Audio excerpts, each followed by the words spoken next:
Kwawere kod weche go eko mag siasa, en ni odiochieng' ma kawuono piny ngima odhialo odiochieng' no ero mar kuonde Thidhia kata wetlands kendo thoro mar wach mabende no mipek en kaka inyal dhi nyime kod keto arita makare ne kuonde Thidhia makamago eko. Nyasi makamano ere kaunti ma Kisumu no bagi Dunga kendo kotenore kod wach no ero jafwambo marwa Jesse Omondi notwako jatend migawo mar weche alwora pi lokruok futo lwasi Kisumu mano ero migosi Samson Orimba kaachiel kod jatim nonro Kenya Marine and Fisheries Institute mano ma Kisumu migosi Patrick Wangula kama gilero kaka kuonde Thidhia konyo oganda.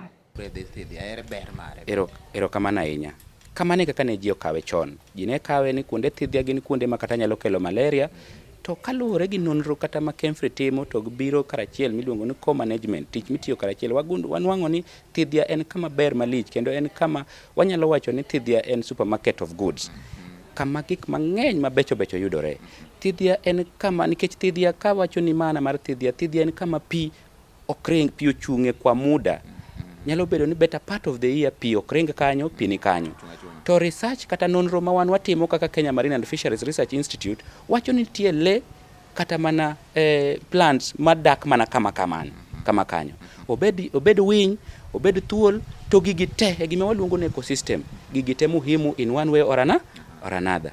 Koro Thidhia muhimu mar Thidhia ng'eny kendo ng'eny malich. Achiel en supermarket of good ma wanyalo yudo kanyo rech mopogore ma jowinjowa kata samoro kichopo Kemfri wabet wan mana Kisumu ka inyalo biro bi winj rech mang'eny ka mongo rech ma wan go te mumi rech go te ng'eny gi nyuol e Thidhia. Kiwe mano Thidhia kendo nyalo geng'o. Thidhia kaka wacho ni en kama pi ok ringe. Pi nyalo kabiro kata gima waluongo ni floods, pi manego ji mahinyo gik moko mahinyo jamni kata le kobiro to chung' kacha speed no ko reduce to magnitude mar gine rumo. Pi Thidhia kendo sama pi obiro kowuok nikech iwacho ni human activities dhano ema miyo ka pi chido sama gitimo kata mana gipuro to nutrients biro to kabire pi ka gibire Thidhia to gichung' kacha kendo nitie natural purification mitimo gi plants kaka odundu kata mana papyrus reeds mane Thidhia kacha. So that's another very important function mar Thidhia en low ma pi nitie mokrum. Kama pi nitie mokrum kanyo iluongo ni Thidhia. To Thidhia ni biro yudo ni kama nitiere togo, nitiere odundu, nitiere gi yiende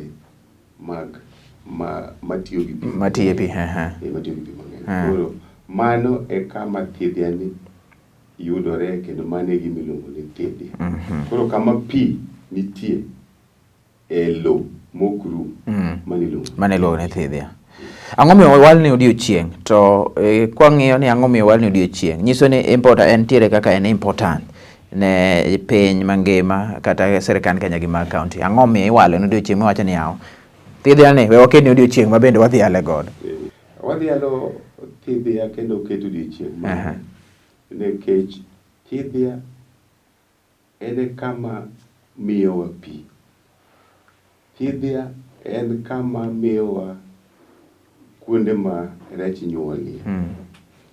Thidhia bende miyowa kama pi kopo miluongo gi dho ngere ni floods to kama geng'o pi.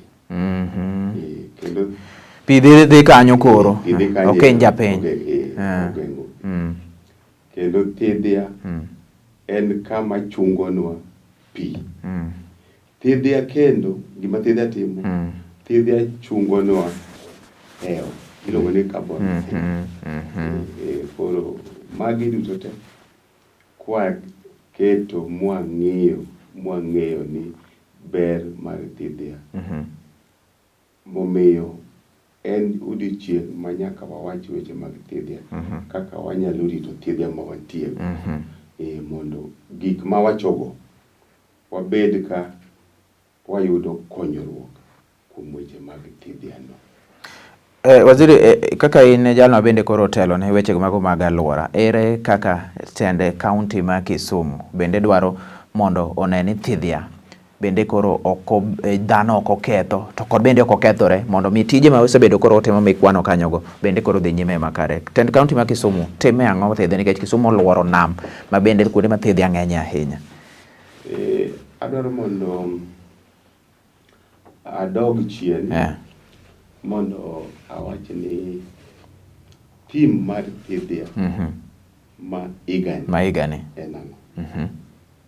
Tim mar Thidhia ma igani en kiwacho gi dho Kisungu mokwongo ni Wetland Action for People.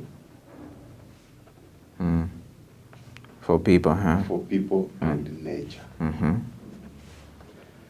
Koro king'iyo ma en ni timbe dhano kod alwora.